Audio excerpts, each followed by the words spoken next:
This episode is an interview with Marta Olivi. Marta is a PhD researcher in literature and gender studies at the University of Bologna, as well as a published translator. In this interview, we will be focusing on Marta's translation work.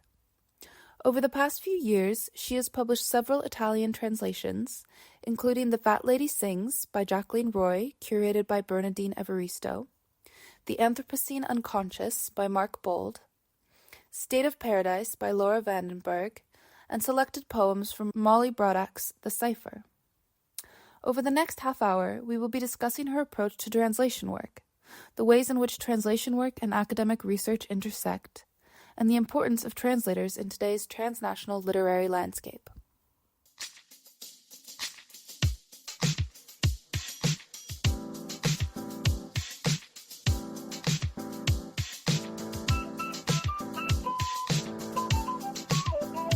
This episode is part of the Utopia podcast series on European literatures and gender from a transnational perspective. Marta, thank you so much for being with me here today. No, thanks to you for inviting me. I'm very excited to speak to you about your experience with translation and some of your academic work and just kind of how you explore some of the broader ideas of transnationalism and feminist literature, which we're focusing on with the Utopia project. But before we get into the questions, I just wanted to ask if there's anything you want to say here at the beginning. Thank you once more for inviting me. It's really a pleasure to be able to talk about these things that make up like most of my interests. And thanks so much also to the Utopia project for enabling this. Excellent. All right. Well, let's get into kind of the nitty-gritty, the questions. To start off with, to date, you have completed 4 major translation projects and are currently working on your 5th.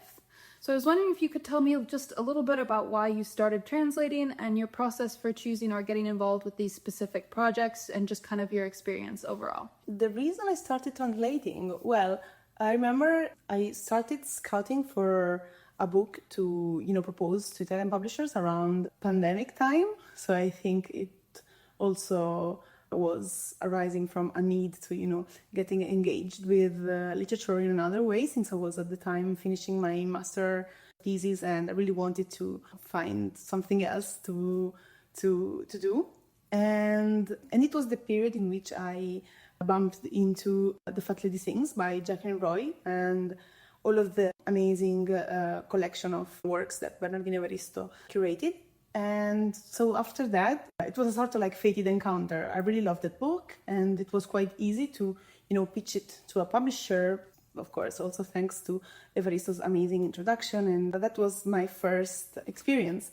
And I must say I'm really happy because after this first encounter, everything else that I did in the field of translation was always really resonant with my research work, because my second project was the translation and also editing of the Anthropocene Unconscious, which was a huge help also in my research work. Also a really nice experience, and Mark Bould has become also quite a friend to me, so it was like a really nice project.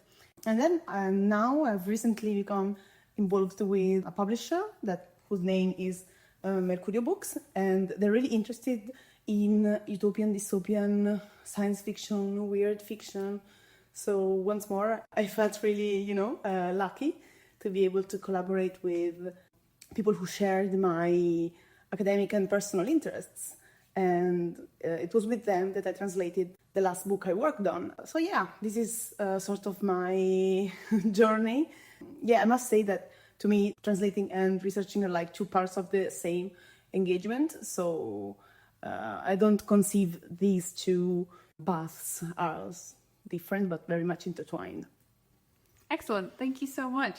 In kind of reviewing what you've worked on, I've noticed that several of your translated works, including Jacqueline Roy's The Fat Lady Sings, which was curated by acclaimed Black British author Bernardine Evaristo, and Laura Vandenberg's State of Paradise, a dystopian thriller set in the American South, are stories that are very rooted in a specific setting or cultural identity. So I'm curious, what has your experience been like translating these texts from an external linguistic and cultural background?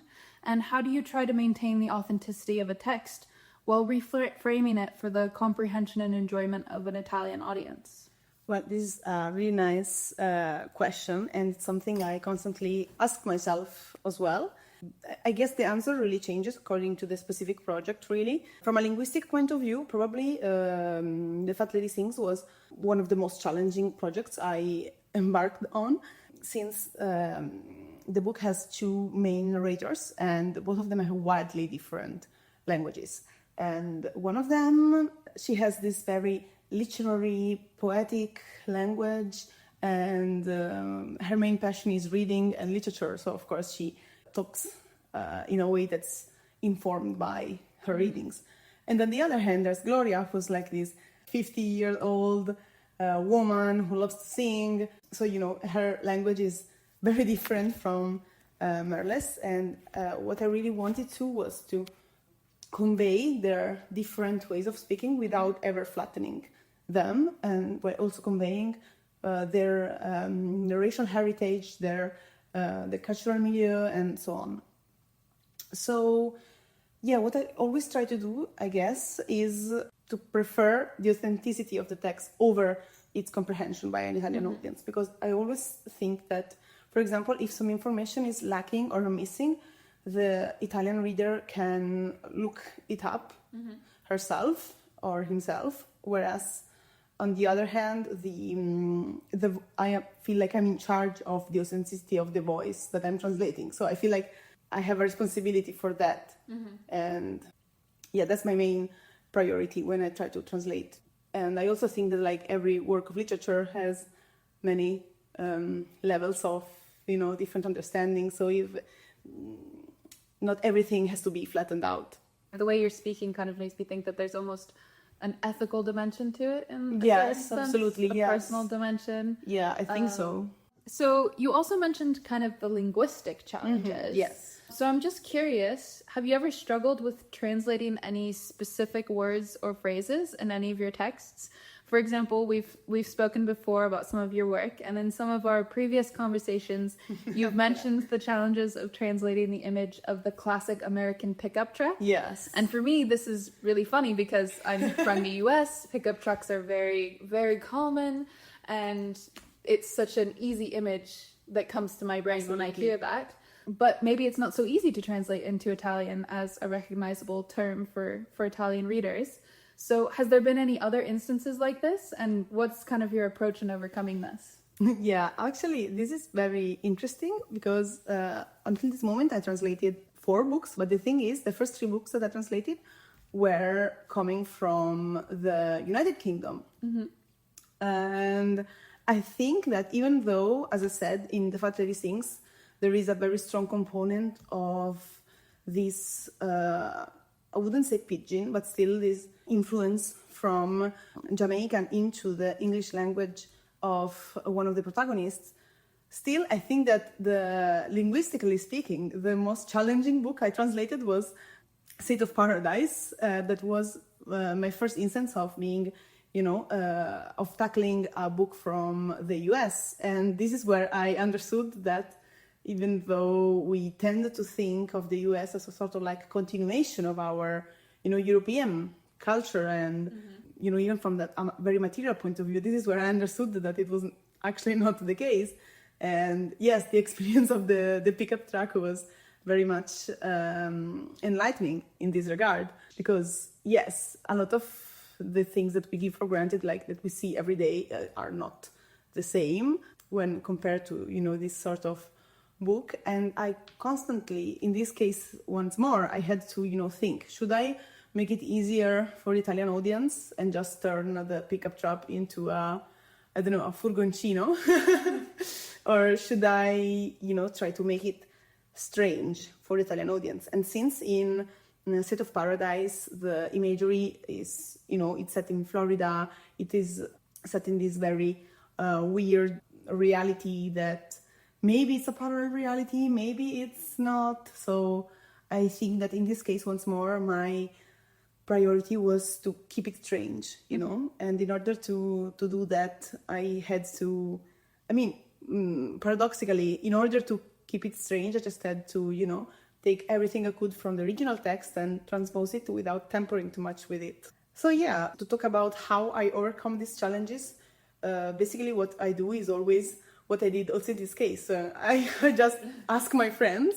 I have like so many people that I ask questions to. I always think that translation is a very collective endeavor. So, I mean, I'm constantly asking stuff both to, people who maybe come from the place where the book was written, or also other Italian-speaking translators. So it takes a village, I guess, to translate a book. Yeah. I think it's amazing that as young researchers, we do exist within this community where there's so many different backgrounds, different languages, different perspectives. It almost makes me think that it would be quite an interesting exercise to have multiple translators from different linguistic and cultural backgrounds tackle the same text and then have a conversation about it and see what terms came up as the challenging ones for different people, whether they overlapped or whether they were completely different. That's a great idea for a workshop. Maybe, workshop, future podcast. Let's do it. Yeah.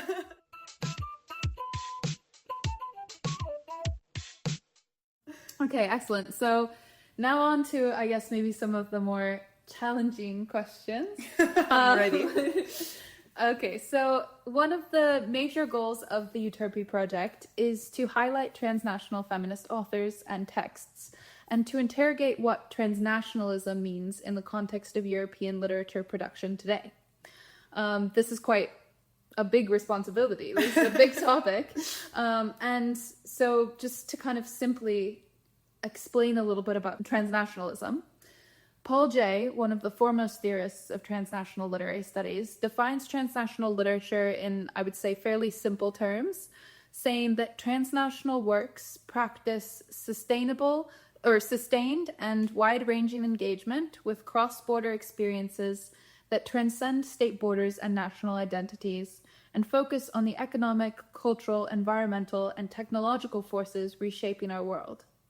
So, given this idea, how do you view the translator's role in the production and dissemination of transnational works of literature? I really like this definition, and I think especially when Jay stresses,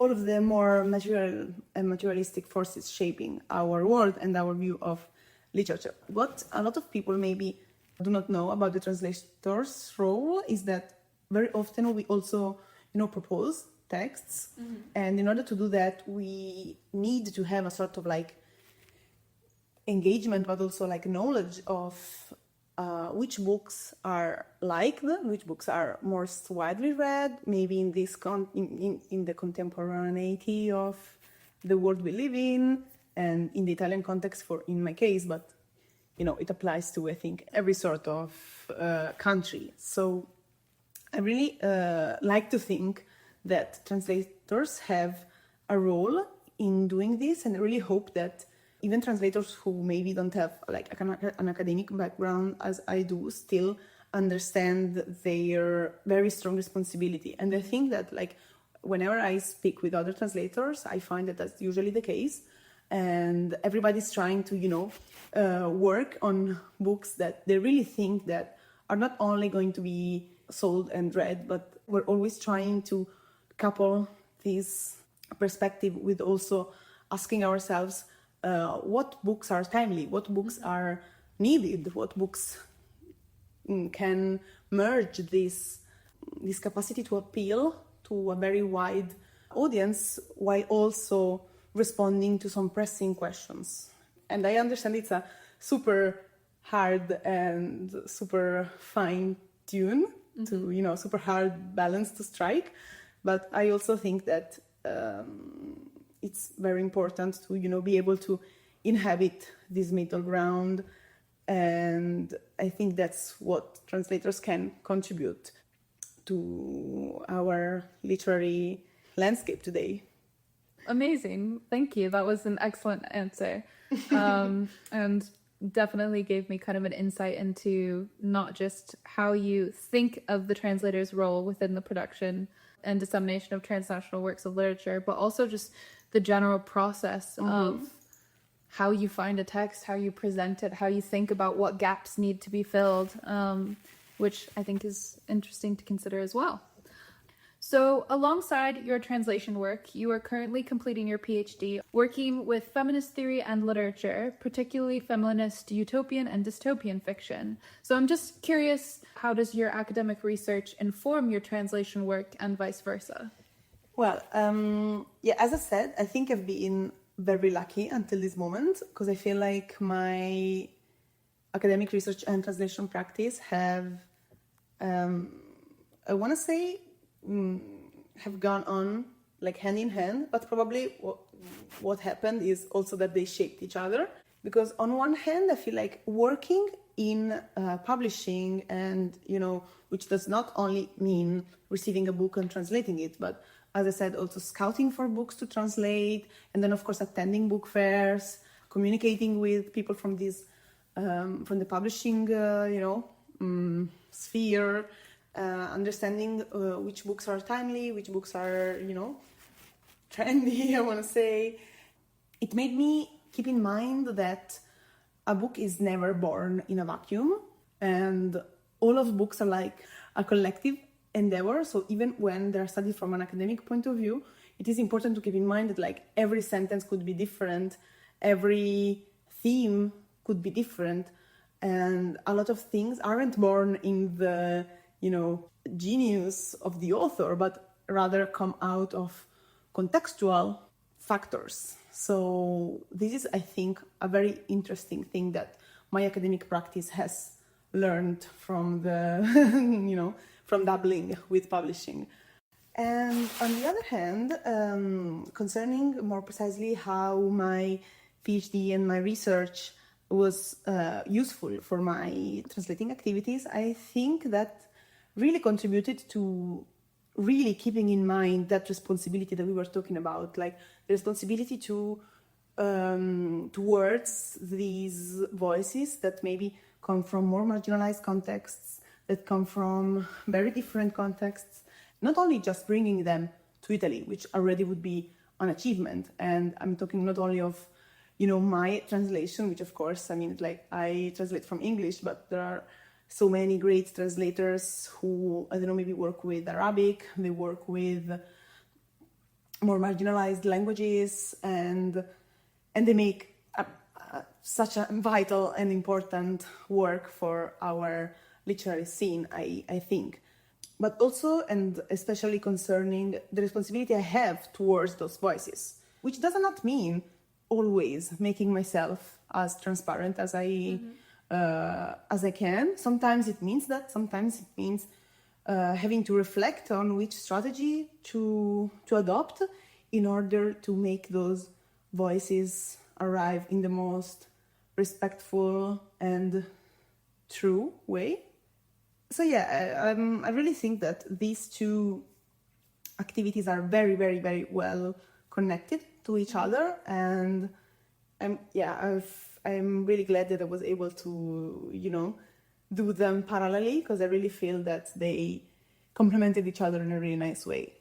The word you use, transparent, is such an interesting way to think about it. As a translator, are you supposed to be invisible and transparent? Yes and no, right? Sometimes no. There's like a super long debate about that in translation studies, about the invisibility of the author, like the visibility of the translator. And I feel like I can't give I don't have a definitive answer to that. I just feel that like every case is different, and which is why the work of translators is so important. Excellent. But it's very hard. It's very interesting, especially considering that as an academic, so often we always want to kind of place our opinions and ourselves into the text almost, right? Always talk about it, have something to say about it. And as a translator, you're almost having a different relationship to the text. Yes. You're creating the text in a certain sense, but you're also trying to kind of leave yourself out of it at the same time. I don't know if that's even possible, but your answers just kind of made me think about that and the differences between how you're reading as a translated versus how you're reading as an academic. Yeah, it's two very different ways of understanding a text, and I feel like both are like in both make you get to know a text very intimately, but still they're quite different ways. Yeah, they want a different involvement, I think, with the text. Okay, well, in addition to your PhD work, your translation work, you're a woman of many hats. You wear many hats, so... Thank you. Well, to talk about another one of your projects, you're a member of a community organization called Lo Spazio Letterario. So I was wondering if you could talk to us a little bit about this organization, its goals, and the translation work that you've done for them, which I believe specifically it was Molly Brodak's poetry that you translated for them. And yeah, just in general, kind of what they aim to do, because I think some of its goals do overlap with the Utopia mission. Yes, so Lo Spazio Letterario basically was born out of the PhD space, I guess, because one of my colleagues, and she doing a PhD in French literature, and she said that there was this, association that was starting out, and they wanted to especially have a sort of like online review that could specifically dabble with translation. So she thought of me, and ever since I've been like working as an editor of this website, and we try to publish some poetry in translation, and we mostly work through open calls. So we try to give voice to many different contexts and languages and authors from all over the world, and it was amazing because I found out that so many people read poetry in translation, and if there's no available translation, they translate it, and so yeah, it made me understand translation not only as something connected to the publishing market, which, as I said, it is important to acknowledge, but on the other hand, we cannot ignore that it has a lot of strings attached. And so yeah, it was really refreshing to get to know this other side of translation, a more maybe grassroots side of translation. And at the moment I mainly edit the issues that we publish, and I have a lot of other PhDs and translators and really interesting people doing that with me. And once I wrote an issue for our review that's called L'Almanacco dello Spazio Letterario, and it was the first time that I translated poetry, and I found it really interesting and terribly daunting. So it's something that I am really happy to have done, but I feel that it's like an area of my activities and expertise that will always stay like a hobby. But I'm also really, really glad to have that. So yeah, on one hand, I conceive the work I do with this association as very important, especially like in our city, because we organize presentations and so on. But on the other hand, I conceive it as a very much something that belongs to like my free time, which is really refreshing in a way. Well, I can imagine that poetry is quite challenging to translate, particularly given how experimentative it can be, and how much kind of like form and structure can play a part. And that kind of leads into my next question, which is kind of to further tie our conversation into the current production of feminist transnational literature in Europe. I'd like to briefly mention an author who is a part of this community that we've been talking about, and her name is Yoko Tawada. She's an author that I personally work with, who writes poetry, magical realism, and dystopian fiction, so definitely within your interests as well. And she writes in both Japanese and German, and she does a lot of, she calls it auto-translation. So in much of her work, both creative and critical, she explores the question of whether translation can itself be a work of literature. And you've talked about your experience translating a variety of texts, translating poetry, translating dystopian novels, curated books like The Fat Lady Sings, and obviously you're trying to communicate this work of literature to another audience in a different language. But I'm curious as to whether you have any thoughts on this question. Can your work as a translator be itself a work of literature? Well, it's a very interesting question, and I don't doubt that there are so many writers, like Italian writers, who translate, and I appreciate immensely this sort of merging of perspectives. In the Italian context, this mostly happens with English works because, of course, I guess it's the language that most people get to know if they don't have the transnational background that Yoko Tawada has. And I really appreciate this sort of artistic translations, if we want to call it like that. But coming to my own translation practice, I feel like I perceive my translation more as a craft than as a work of art, for, I guess, many reasons. One of them is that, to me, translation is a very, very, very collective endeavor, which does not only include the people I, ask so many questions, who very patiently talk about stuff with me, as, for example, you, but also all of the people in publishing who, when you translate, you have there's a special role in a publishing house. There's the translation reviewer, and they're every time I had to work with them, it was such a nice experience. It was so amazing to have another couple of eyes going over a text and giving you feedback on your choices. And so this is one of the reasons. But another one is to go back to the idea of the book as a physical object inserted in an economic and marketplace context. Then it is also important to recognize that translation is also a work. It is something that a lot of people do for a living, and that also is something that it is not always recognized. There are a lot of people who, since translation is, I can't lie, a very enjoyable activity, a lot of people translate for free. And this is something that to me is heartbreaking, since, I think that the importance that translation has in bringing books to other contexts should, by all means, be rewarded, especially when it is coupled to this scouting, researching, and expertise that is attached to it. So I totally agree that translation can be a work of literature, especially since, for example, I don't know Japanese, so the only way that I can read Japanese literature is through translations, and I am very much inclined to think that those translations are work of art in their own right.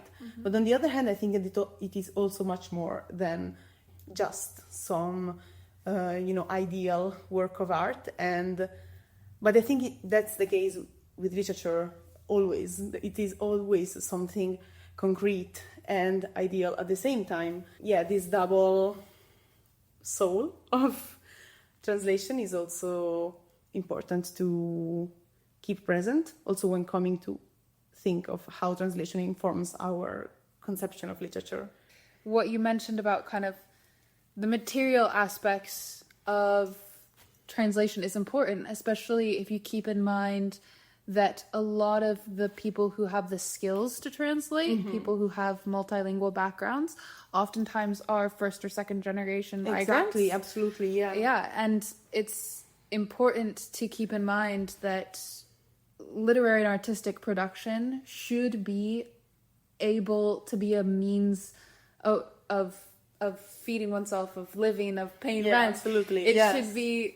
It should be a way to sustain oneself in the world, and I think it's important to recognize that maybe translation has some things it could improve in that area, and could become an option open to more and more people who have these very unique skills and backgrounds to be able to do so. It would be amazing also to...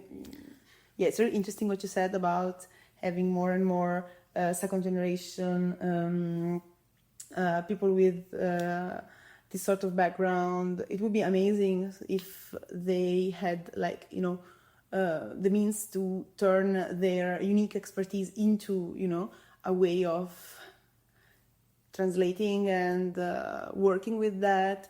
But that also means that they have to be rewarded for that, because it's work. Yeah, exactly, absolutely, definitely. Well, that was my last big question for you. Great. In our last few moments, I just wanted to ask if you have any current projects that you're working on, and if you wanted to briefly tell our listeners about it, just so that they can kind of keep an eye out. And Sure. if they speak Italian, maybe they can read some of your translation work. Sure. So actually, I think that the first big project I have to finish is my dissertation, of course, which I'm submitting in a couple of months. But straight after that, I have two big projects back to back. And the first one has to be submitted in March 2025.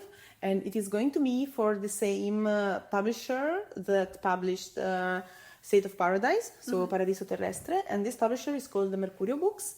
And they really like, as I said, like weird literature, this sort of like, speculative imaginaries.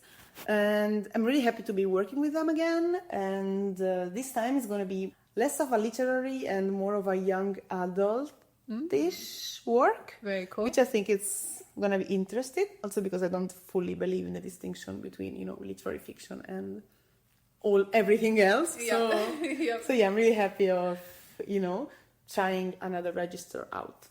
And then, straight after that, I'm going to be working on the translation of Sweet Fruit, Sour Land, which is a novel which was written by Rebecca Lay, who is an author which I love. Analyzing this book and then also interviewing Rebecca was a huge part of my MA thesis.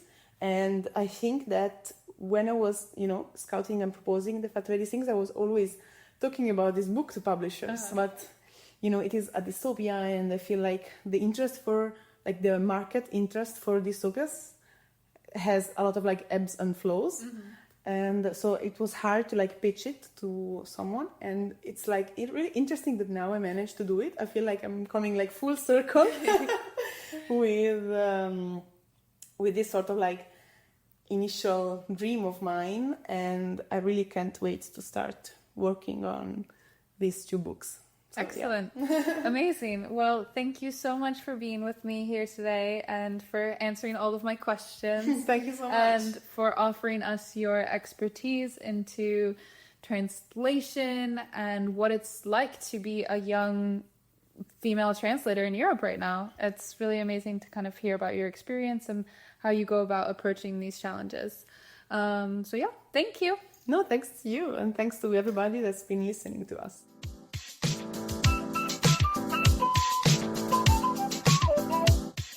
This podcast is powered by the European Union and the Central European University Library.